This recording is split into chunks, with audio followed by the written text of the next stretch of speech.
Hi friends, welcome to Dana's Way. இன்னைக்கு நம்ம கிச்சன்ல பூரி, சப்பாத்தி, புலாவ், ஃப்ரைட் ரைஸ் கேட்ட மாதிரி ஒரு பாலக் பன்னீர் கிரேவி செய்ய போறோம். வாங்க வீடியோக்குள்ள.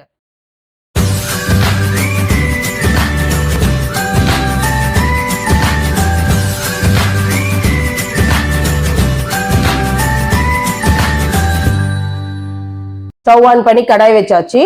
அதுல 1 டேபிள் ஸ்பூன் பட்டர் விட்டுக்கிறேன்.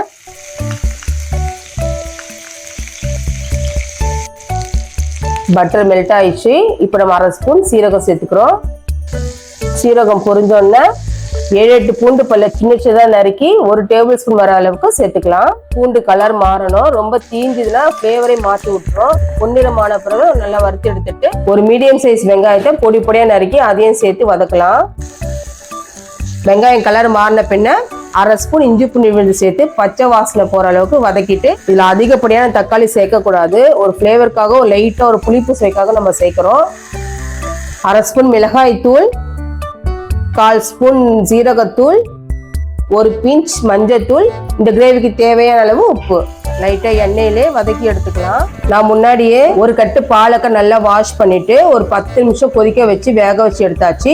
அதை மிக்சியில போட்டு ஒரு மிளகாய் போட்டு நல்லா பேஸ்ட் மாதிரி அரைச்சி அதை இப்ப போட்டு கிரேவில போட்டு கலந்து விட்டுக்கலாம்.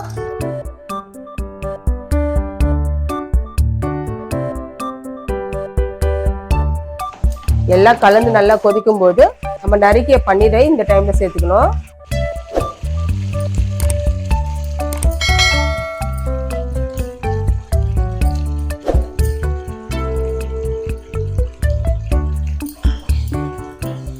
பன்னீரை நல்லா கலந்து விட்டுட்டு மசாலா உள்ள நல்லா மிங்கலர் அளவுக்கு ஒரு கொதி விட்டா போதும்.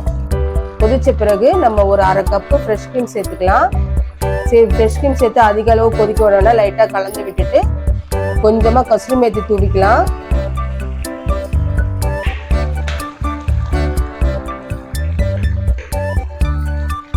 லைட்டா கொதி வந்த பிறகு ஸ்டவ் ஆஃப் பண்ணிட்டு 1/2 ஸ்பூன் கரம் மசாலா தூவி இறக்கிடலாம். பாலக் பன்னீர் ரெடி.